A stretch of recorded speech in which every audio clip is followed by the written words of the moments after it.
বুধবার হাওড়ার সাঁতরাগাছিতে সরকারি পরিষেবা প্রদান অনুষ্ঠানে আসেন মুখ্যমন্ত্রী মমতা বন্দ্যোপাধ্যায়। একগুচ্ছ প্রকল্পের উদ্বোধন সারেন। মঞ্চ থেকে নিজের বক্তব্য তুলে ধরেন রাজ্যের প্রশাসনিক প্রধান।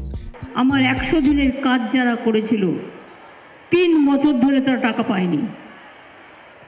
21 লক্ষ মজদুরকে কয়েক হাজার কোটি টাকা যারা কাজ করেছিল শ্রম দিবসে তাদের কাজ করা অনুযায়ী শুধুমাত্র 21 লক্ষ জব কার্ড হোল্ডার যারা কাজ করে টাকা পায়নি তাদের টাকা সেন্ট্রাল গভর্নমেন্ট দেয়নি।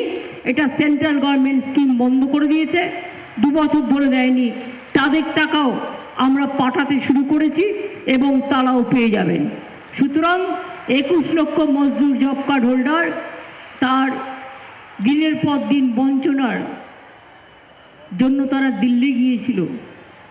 অভিষেকদের নেতৃত্বে এমপি এমএলএ মিনিস্টাররা, জেলা পরিষদ, পঞ্চায়েত সমিতি, গ্রাম সভা, সাধারণ মানুষ কত কষ্ট করে ট্রেন ক্যান্সেল করে দেওয়া হয়েছে, বাসে করে গিয়েছিল তারা, কত কষ্ট করে বলুন।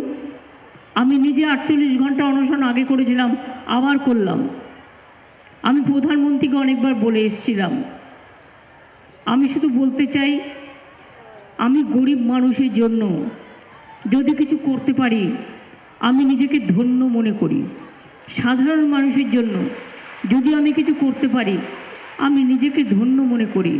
আর আমাদের টাকা থেকে যেটা জিএসটি তুলে নিয়ে যাওয়া হয় তার থেকে মাত্র 25% খরচ করে বলছে করলোকে আমরা আবার কে না বন্ধু না। প্রতিদিন জমি কিনতে আমায় টাকা দিতে হয়। পাইপ যেখান দিয়ে যাবে কোটি কোটি টাকা স্টেট গভর্নমেন্টের খরচ হচ্ছে। প্রতিদিন পাইপ লাইন পাতার জন্য টাকা খরচ হচ্ছে, আমার মেনটেনেন্স করার জন্য টাকা খরচা হচ্ছে আমাদের।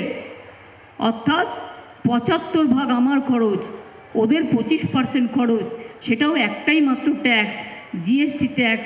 আমাদের টাকা তুলে নিয়ে গিয়ে মাছের তেলে মাছ ভাজা করে বড় বড় কথা বলে। আমি এর থেকে বড় কথা আর কিছু বলতে চাই না। আপনারা অনেক বুদ্ধিমান। ব্যুরো রিপোর্ট, সূত্রকার সংবাদ।